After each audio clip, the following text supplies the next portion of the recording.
এই হচ্ছে আমাদের বাংলাদেশ, যেখানে 20 কোটিরও বেশি মানুষের উপর আরও একবার করোনা ভাইরাসের হুমকি ঘনিয়ে আসছে। কিন্তু এবার এই হুমকি এক নতুন রূপে এসেছে, আগের চেয়ে আরও বেশি ভয়ানক ও প্রাণঘাতী। Coronavirus. There are fears a rapidly spreading virus has reached Australia. This is a rapidly emerging situation. এটি এমন একটি ভেরিয়েন্ট যার নাম আপনি হয়তো এখনো শোনেননি, ওমিক্রন JN1। এই ভেরিয়েন্ট এমন কিছু করছে যা আগে কখনো দেখা যায়। টিকা নেওয়া মানুষজন অসুস্থ হয়ে পড়ছেন, শিশু ও বয়স্করাও কোনো উপসর্গ ছাড়াই সরাসরি আইসিইউতে পৌঁছে যাচ্ছে। পরীক্ষা ব্যবস্থা এটিকে শনাক্ত করতে গিয়ে বারবার ব্যর্থ হচ্ছে। এই ভেরিয়েন্টের কবলে এশিয়ার অনেক দেশ ইতিমধ্যেই পড়ে গেছে। সিঙ্গাপুরে প্রতি সপ্তাহে হাজার হাজার নতুন সংক্রমণ ধরা পড়ছে। থাইল্যান্ড, হংকং, এমনকি চীন, যারা তাদের প্রকৃত তথ্য গোপন করার চেষ্টা করছে, সবাই এই নতুন সংক্রমণের সঙ্গে হচ্ছে। এবং এখন এই সংক্রমণের প্রভাব বাংলাদেশেও দেখা যেতে শুরু করেছে। First wave of the coronavirus pandemic in 2 years. This has prompted authorities to Omicron की सद में आ गया है।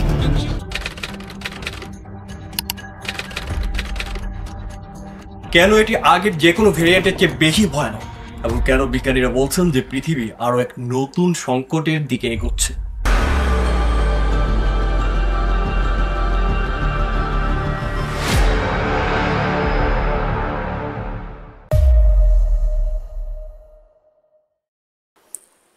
$2020 সালের সেই বছর কেউই বলতে পারেনি। রাস্তাঘাট ছিল শুনশান, হাসপাতালে হাহাকার, আর প্রতিটি মোবাইল স্ক্রিনে ঘুরে বেড়াচ্ছিল একটাই নাম, COVID-19। মনে হচ্ছিল যেন গোটা পৃথিবী একসাথে নিঃশ্বাস আটকে রেখেছে।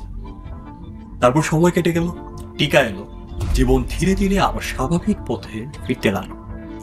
ভয়টা আস্তে আস্তে মিলিয়ে গেল, কিন্তু এখন মনে হচ্ছে সেই আতঙ্ক আবার ফিরে এসেছে। মে 2025 আবারও এশিয়া COVID-19 নতুন ঢেউয়ের কবলে পড়েছে।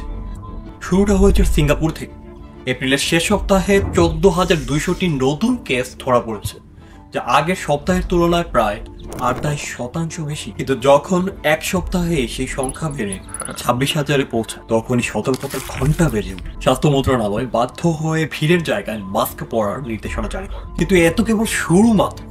থাইল্যান্ডের চিত্র আরো ভয়ঙ্কর। এই বছর এখন পর্যন্ত 71,000-এরও বেশি কেস শনাক্ত হয়েছে, এবং বেশিরভাগ আক্রান্ত 30 থেকে 39 বছর বয়সীদের মধ্যে, যাদের আগে কম ঝুঁকিপূর্ণ ধরা হোক। শুধু ব্যাংকক শহরেই এক সপ্তাহে 6,000টি নতুন কেস পাওয়া গেছে, এবং চীনের অবস্থাও আলাদা নয়। গত 5 সপ্তাহে যেখানে সংক্রমণ দ্বিগুণ হয়েছে, মানে ভাইরাসটি আবারও তার শিকড় গাঁথতে শুরু করেছে। কিন্তু সবচেয়ে বড় আতঙ্ক সংখ্যাগুলোর মধ্যে নয়, আসল বিপদ হচ্ছে এই নতুন ভেরিয়েন্ট JN1। 2023 সালের আগস্ট মাসের প্রথমে এই ভেরিয়েন্ট ধরা পড়ে।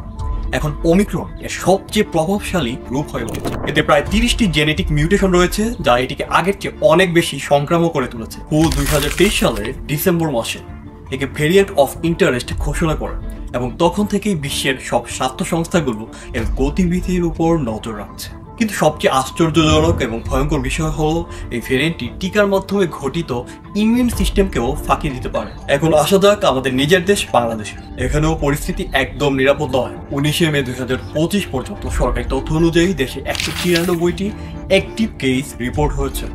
এদের বেশিরভাগ ঢাকা, নারায়ণগঞ্জ এবং চট্টগ্রাম থেকে এসেছে। এই বাড়তে থাকা সংক্রমণের পিছনে কিছু সাধারণ কারণ রয়েছে। প্রথম কারণ, বুস্টার ডোজ না দেওয়া। দ্বিতীয়, দেশ বিদেশে যাতায়াত বৃদ্ধি। তৃতীয়, ভিড়ের জায়গায় অসতর্কতা ও মাস্ক পরিধানে অবহেলা। একসময় মাস্ক, স্যানিটাইজার আর সামাজিক দূরত্ব ছিল আমাদের অভ্যাস, এখন সব হারিয়ে গেছে, এবং এটাই এই ভাইরাস থেকে আবার শ্বাস নেওয়ার সুযোগ করে দিচ্ছে। কিন্তু প্রশ্ন হলো, বিশেষজ্ঞরা এখন এত আতঙ্কিত কেন? কেন তারা বলছেন এই ভাইরাসটি আগের করোনা ভাইরাসের চেয়েও অনেক বেশি বিপজ্জনক? এই ভাইরাস নতুন কিছু নয়, কিন্তু এটি আগের পরিচিত প্যাটার্নকে সম্পূর্ণরূপে ভেঙে দিচ্ছে। এটি ওমিক্রনের BA.2.86 লিঙ্কেজের একটি উন্নত সাব ভেরিয়েন্ট। হতে পারে এই শব্দগুলো আপনার কাছে অনেক জটিল মনে হচ্ছে, কিন্তু এখন আমি যা বলতে চাচ্ছি তা শুনলে পুরো বিষয়টি পরিষ্কার হতো। JN1 এর সবচেয়ে বড় শক্তি হচ্ছে এর জেনেটিক গঠন। এই ভাইরাসে প্রায় 30টি জেনেটিক মিউটেশন রয়েছে, বিশেষ করে এর স্পাইক প্রোটিন। এর মধ্যে সবচেয়ে গুরুত্বপূর্ণ দুটি মিউটেশন হচ্ছে L45S এবং F456L, যা এই ভাইরাসকে মানুষের শরীরে ACE2 রিসেপ্টর ও শ্বাসযন্ত্রের কোষে অত্যন্ত মজবুতভাবে আটকাতে সাহায্য করে। মানে ভাইরাসটি খুব সহজেই শরীরে প্রবেশ করতে পারে। আরো বিপজ্জনক বিষয় হলো টিকা নেওয়ার পর বা আগে সংক্রমিত হওয়ার মাধ্যমে গঠিত রোগ প্রতিরোধ ব্যবস্থাকেও এটি ফাঁকি দিতে পারে। এই ভাইরাস ইমিউন সিস্টেমকে এড়িয়ে চলার সক্ষমতা রাখে এবং এজন্যই আগে সংক্রমিত বা টিকা নেওয়া লোকজনও আবার আক্রান্ত হচ্ছে। এটিকে বলা হয় ব্রেক থ্রু ইনফেকশন। এই ভাইরাসের ইনকিউবেশন পিরিয়ড বা সুপ্তাবস্থা হলো 2 থেকে 5 দিন, তবে 48 থেকে 72 ঘন্টার মধ্যেই উপসর্গ প্রকাশ পেতে শুরু করে। কিন্তু সমস্যা হলো অনেক ক্ষেত্রেই কোনো উপসর্গ দেখা যায় না। এমন অলক্ষণজনিত রোগী অনায়াসেই অন্যদের সংক্রমিত করে দিচ্ছেন। মানে ভাইরাসটি শান্তভাবে কোনো ওয়ার্নিং ছাড়াই ছড়িয়ে পড়ছে। উপসর্গগুলো আগের থেকে অনেক বেশি জটিল ও বিচিত্র, যেমন জ্বর, গলা ব্যথা, মাথা ও শরীরে ব্যথা, ক্লান্তি, শুকনো কাশি। অনেকের মধ্যে দেখা দিচ্ছে বমি ভাব, পাতলা পায়খানা, এমনকি গন্ধ ও স্বাদের অনুভূতি হারানো। আর সবচেয়ে চিন্তার বিষয় হলো অনেকেই দীর্ঘমেয়াদী দুর্বলতা, শ্বাসকষ্ট, অনিদ্রার মতো সমস্যা নিয়ে ভুগছে। শুরুতে মৃদু মনে হলো এর প্রভাব গভীর ও দীর্ঘস্থায়ী। এখন বিষয়টা এমন হতে JN1 ধরা পড়ে না। RT-PCR টেস্ট এখনো কার্যকর, তবে এটি যে সাব ভেরিয়েন্ট তা চিহ্নিত করতে দরকার জিনোমিক সিকোয়েন্সিং। কিন্তু বাংলাদেশে এই সুবিধা সীমিত। শুধু কয়েকটি সরকারি ও বেসরকারি বিশ্ববিদ্যালয় সংশ্লিষ্ট গবেষণা ল্যাবে এই কাজ হয়। IEDCR, BSMU কিংবা ICDDR-B এর মতো প্রতিষ্ঠান এই টেস্ট করতে পারে, তবে সীমিত স্কেলে। ভবিষ্যতে ক্রিসপারের মতো অত্যাধুনিক প্রযুক্তি আমাদের এই কাজ আরো সহজ ও দ্রুত করতে সাহায্য করতে। চিকিৎসার দিক থেকে এই মুহূর্তে JN1 এর জন্য কোনো নির্দিষ্ট ভ্যাকসিন নেই।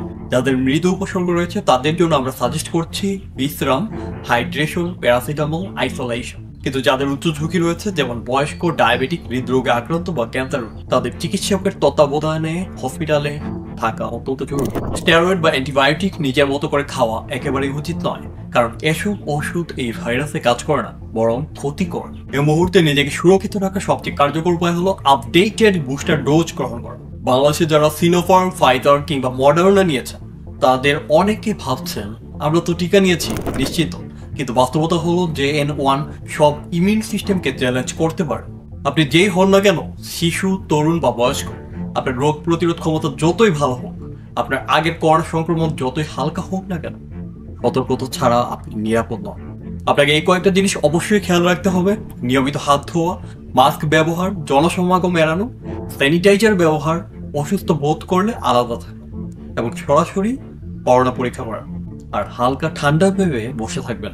JN1 একা নয়, এর পাশাপাশি রয়েছে এর আরো সাব ভেরিয়েন্ট, যেমন LF7, BA1.8, KP1 এবং KP2, যেগুলোকে বলা হচ্ছে ফ্লাড ভেরিয়েন্টস। তবে এগুলো সংক্রমণ ততটা ভয়ঙ্কর না হলেও ছড়িয়ে পড়ছে খুবই দ্রুত গতিতে। আর JN1 এর সবচেয়ে বড় শক্তি হচ্ছে এর ছড়ানোর যে গতি, ইমিউনিটিকে ফাঁকি দেওয়া প্লাস দীর্ঘস্থায়ী প্রভাব। তাই প্রশ্ন হলো, বাংলাদেশ কি প্রস্তুত এই বিপদের মোকাবিলা করতে? 14 জুন 2025 পর্যন্ত বাংলাদেশে 197টি অ্যাক্টিভ কেস রেকর্ড করা হয়েছে। এই মুহূর্তে সংক্রমণের সবচেয়ে বড় কেন্দ্র হয়ে দাঁড়িয়েছে ঢাকা বিভাগ, যেখানে 61টি অ্যাক্টিভ কেস রিপোর্ট করা হয়েছে।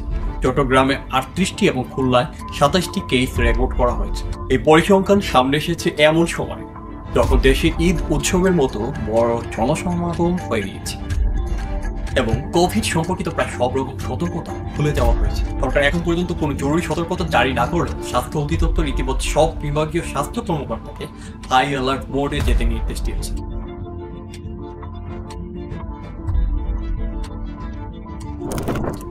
IEDCR এবং NIB প্রতি সপ্তাহে জিনোমিক সিকোয়েন্সিং এর রিপোর্ট প্রকাশ করছে। বিভিন্ন জেলা ও উপজেলা হাসপাতালগুলোকেও বলা হয়েছে আবার নতুন করে অক্সিজেন সরবরাহ, আইসিইউ প্রস্তুতি এবং কোয়ারেন্টাইন সুবিধা মূল্যায়ন করে।